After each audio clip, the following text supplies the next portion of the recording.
আসসালামু আলাইকুম রহমতুল্লাহি অবরকাতুহু। সম্মানিত দর্শক, রাজনীতির কূটকৌশল বা চাণক্য নীতির সর্বোচ্চ প্রয়োগ বাংলাদেশে চলছে।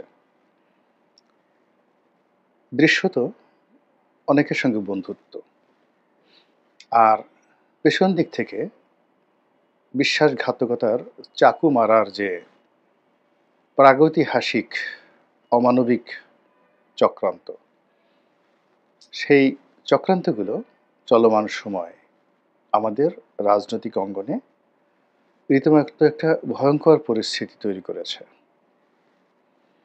যখন একটি দেশের রাজনীতি ভালো হবে বা ভালো যাবে, বা আপনি আশা করতে পারেন যে আপনার এই রাষ্ট্র একটি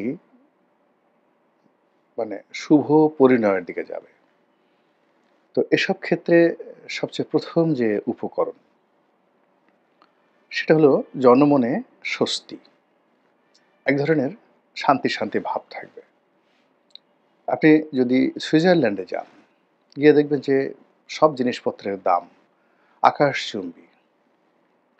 একটি ছোট্ট কামরা, সেখানে ৪-৫ জন ভাগাভাগি করে থাকে, অথচ অসংখ্য জমি, এলাকা বিরান পড়ে আছে। কিন্তু ওর মধ্যে ছোট্ট একটা কুঁড়ে ঘর তৈরি করে আপনাকে যদি থাকতে হয়, তাহলে দেখা গেল যে বাংলাদেশী টাকায় প্রায় ৫ লাখ টাকা আপনাকে ভাড়া দিতে হবে। অন্যান্য খরচ বাদ দিয়ে ধরে মোটামুটি দুজনের একটা সংসার ১০ লাখ টাকার নিচে আপনি সুইজারল্যান্ডের যে জুরিক, সেই জুরিকের আশেপাশে আপনি বসবাস করতে পারবেন না। মানে একেবারে সকাল থেকে রাত পর্যন্ত ১টা, ২টো, ৩টে চাকরি করেও মানুষ ২ জন বা ৩ জনের সংসার চালাতে হিমশিম খায়।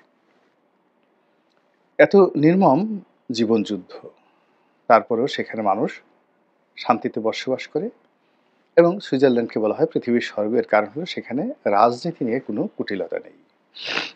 আপনি যদি আ পৃথিবীর অন্য কোনো সভ্য দেশে যান, যেমন ধরেন কানাডার কথা।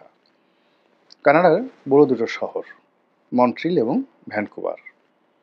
এই দুটো শহরের একেবারে কেন্দ্রে, অথবা ধরুন নিউ ইয়র্ক। তো নিউ ইয়র্ক সিটির যে টাইম স্কোয়ার রয়েছে, তার আশেপাশে এক রুমের ছোট্ট একটি বাসা ভাড়া নিয়ে স্বামী স্ত্রী বা আরও একজন সন্তান নিয়ে বসবাস করা যে কতটা কঠিন, এটা যারা ওখানে বসবাস করছেন তারা বুঝতে পারেন। সঞ্চয় তো দূরের কথা, কিন্তু তারপরেও তারা বাংলাদেশে আসবেন না, তারা আমেরিকাতে থাকবেন। এর কারণ হলো তাদের মনে একটা স্বস্তি রয়েছে। এটা হলো ওই দেশগুলোকে উন্নয়নের চরম শিখরে নিয়ে গেছে, যেখানে দেশের উপর ভরসা করে মানুষ পরিশ্রম করে। দ্বিতীয়ত, আইন শৃঙ্খলা এবং জনজীবনের জননিরাপত্তা। সেখানে রাজার জন্য, প্রজার জন্য, মেথরের জন্য, সবার জন্য সমান আইন, এবং আইনের একটা ধারাবাহিক আ যাকে বলা হয় গতি থাকে, এবং যারা রাষ্ট্রের কর্ণধার, মানে ধরুন ডোনাল্ড ট্রাম্প, এবং রাস্তায় যে মানুষটি ধরুন জুতো পালিশ করছে, তারা উভয়ই পুলিশকে, কোর্টকে, কাছারিকে একেবারে সমানভাবে তারা ভয় করে, সমানভাবে শ্রদ্ধা করে, এবং পুলিশ প্রশাসন থেকে শুরু করে সরকারি কর্মকর্তারা উভয়ের সঙ্গে সমান আচরণ করে। তো এর ফলে কি হলো যে তাদের জীবনে আমাদের চাইতে অপরাধের যে সংখ্যা অনেক বেশি। খুন হচ্ছে, ধর্ষণ হচ্ছে, ফৌজদারি হচ্ছে, প্রতারণা হচ্ছে, তারপরে ডাকাতি হচ্ছে, কিন্তু মানুষ রাষ্ট্রের প্রতি বিশ্বাস এবং আস্থা হারায় না। কিন্তু আমাদের দেশে কি হচ্ছে? অপরাধের যদি ধরন প্রকৃতি দেখেন, আমেরিকার তুলনায়, কানাডার তুলনায় এখানে অনেক কম। ইংল্যান্ডের শহরে একেবারে ডাউনটাউন যেখানে, লন্ডনের বা অভিজাত যে সকল এলাকা রয়েছে, সেটা তারেক রহমান সাহেব যে এলাকায় থাকেন, কিংস্টন, তারপরে হাইড পার্কের মতো এলাকা, অথবা ধরেন এজওয়ারের মতো এলাকা, মিডলসেক্স, এ সকল এলাকা ধনীদের বসবাস। তো সেখানে রাস্তার উপর আপনি একটা সাইকেল তালা দিয়ে গেলেন। তো সেখানে যেটাতে তালা দিয়েছেন, চাবি বা ধরুন সাইকেলের প্যাডেল বা অন্য কোনো একটা জায়গাতে, সেটা রেখে পুরো সাইকেলের বাকি অংশ সুন্দর করে বসে, বসে চোরেরা চুরি করে নিয়ে যায়।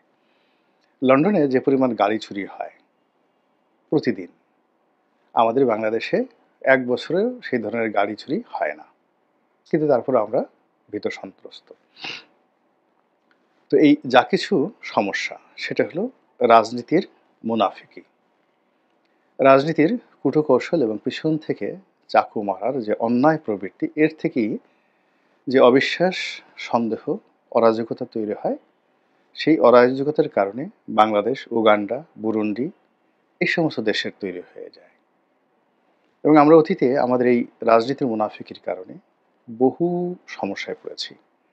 আর চলমান সময় এই সমস্যাগুলো আরও অতীতের যে কোনো সময়ের চাইতে বেড়ে গেছে। এখনকার রাজনীতির সবচেয়ে বড় ভয়াবহ দিক হলো যারা রাজনীতিতে এগিয়ে রয়েছেন, মানে ইলেকশন যদি হয়, নির্বাচন যদি হয়, ধরে নেওয়া হয় তারাই ক্ষমতায় আসবে এবং এই দিকে সবচেয়ে এগিয়ে রয়েছেন বিএনপি এবং সম্ভাব্য প্রধানমন্ত্রী হিসেবে তারেক রহমান সাহেবের নামই বলা হচ্ছে। এখন তারেক রহমানকে ছোট করতে হবে, তিনি যেন প্রধানমন্ত্রী হতে না পারেন বলতে হবে। তারপর তার কি, কি দোষ আছে, তিনি প্রধানমন্ত্রী হলে বাংলাদেশের কি, কি সর্বনাশ হতে পারে ইত্যাদি নানা রকম তথ্য এবং উপাত্ত হাজির করার জন্য আমরা যেভাবে ছুটছি, এইরকম ছুটাছুটি আওয়ামী লীগের জমানাতে শেখ হাসিনার বিরুদ্ধে বা জয়ের বিরুদ্ধেও আমরা ছুটিনি। এই হলো তারেক রহমান সাহেবের দুর্ভাগ্য। দ্বিতীয়ত, বিএনপিকে একঘরে করা, বিএনপির মুণ্ডুপাত করা, মানে বিএনপি যারা শীর্ষ নেতৃত্ব রয়েছে তাদের ইমেজকে ক্ষুণ্ণ করা অথবা তাদেরকে ছোট করা, হেয় করা এবং বিএনপির মধ্যে অভ্যন্তরীণ যে দ্বন্দ্ব সংঘাত, এগুলোকে খুঁচিয়ে খুঁচিয়ে একজন আরেকজনের বিরুদ্ধে লাগিয়ে দেওয়ার জন্য। এখন যারা রাষ্ট্র চালাচ্ছেন তারা, রাষ্ট্রের গোয়েন্দা সংস্থা এবং ভ্রাতৃপ্রতিম অর্থাৎ বিএনপির সাথে খুব ভালো সম্পর্ক ছিল বা আছে, তাদের মাধ্যমে দেশি এবং বিদেশি গোয়েন্দারা যে বিষ ছড়াচ্ছে, এর ফলে টেকনাফ থেকে তেঁতুলিয়া পর্যন্ত যারা বিএনপি করেন তাদের জন্য এই দলটি করা, নিরাপদে করা ক্রমশ কঠিন থেকে কঠিনতর হয়ে যাচ্ছে। এবং আগামীতে নির্বাচন যত ঘনিয়ে আসছে বা আগামী বছর অর্থাৎ 2026 সনের ফেব্রুয়ারিকে টার্গেট করে বিএনপি যতই এগোনোর চেষ্টা করছে তার পথে অসংখ্য বাধা তৈরি করে এই দলটিকে একেবারে আওয়ামী লীগের একটা পর্যায়ে নিয়ে যাওয়ার জন্য আলটিমেটলি কেল্লাফতের পর্যায়ে পৌঁছে গেছে বিএনপি বিরোধীরা। ফলে কি হলো, তারেক রহমান সাহেব এবং জনাব ডক্টর মোহাম্মদ ইউনূস সাহেব তাদের যে বৈঠক এবং সেই বৈঠকের অন্তর্নিহিত কথাবার্তা, সমঝোতা এবং সেটার যে এক্সপেকটেশন ছিল, আশা ভরসা ছিল, এটা এখন বিএনপির একজন সিঙ্গেল লোকের মধ্যেও শতভাগ বিশ্বাস নেই। বিএনপির কিছু শীর্ষ নেতা অবশ্য মুখে মুখে বলছেন যে নির্বাচন ফেব্রুয়ারি মাসে না হওয়ার কারণ দেখছি না। তারপরে বলছেন ডক্টর মোহাম্মদ ইউনূস তার জীবনের শেষ প্রান্তে এসে পৌঁছেছেন, এখন তার চাওয়া পাওয়ার কিছু নেই, তিনি এই কাজ করবেন না, তিনি তার অঙ্গীকার রক্ষা করবেন। এগুলো খুবই দুর্বল যুক্তি, দুর্বল কথা এবং অসহায়ের ভাষা। যখন একটা মানুষ অসহায় হয়ে পড়ে তখন প্রতিপক্ষ তার মধ্যে একটা স্বৈরতান্ত্রিক মনোভাব মাথা নাড়া দিয়ে ওঠে।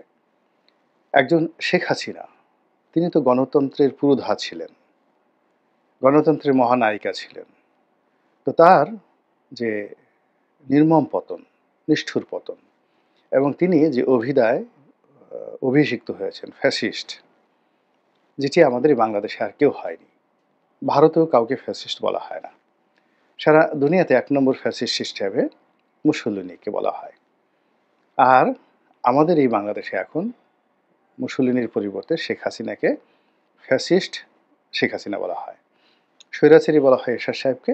এখন স্বৈরাচারী যে তকমাটি, এটা শেখ হাসিনার জন্য প্রযোজ্য নয়। ফ্যাসিস্ট বলা হচ্ছে সবাই, সবার পক্ষ থেকে।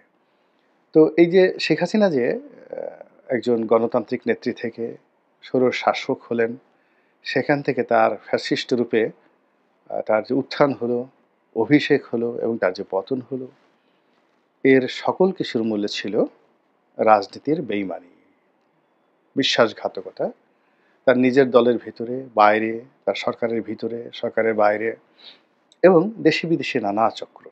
সব মিলিয়ে আওয়ামী লীগের বিরুদ্ধে যে সকল কর্মকাণ্ড চলছিল, যা কিনা আওয়ামী লীগকে শেষ করে দিয়েছে, আওয়ামী লীগকে সবার থেকে একা করে দিয়েছে এবং আওয়ামী লীগকে সবাই ভয় পেয়েছে কিন্তু ভালোবাসেনি। এবং আওয়ামী লীগের একান্ত ঘনিষ্ঠজন যারা রয়েছে তারাও আড়ালে আবডালে আওয়ামী লীগের পতন চাইত।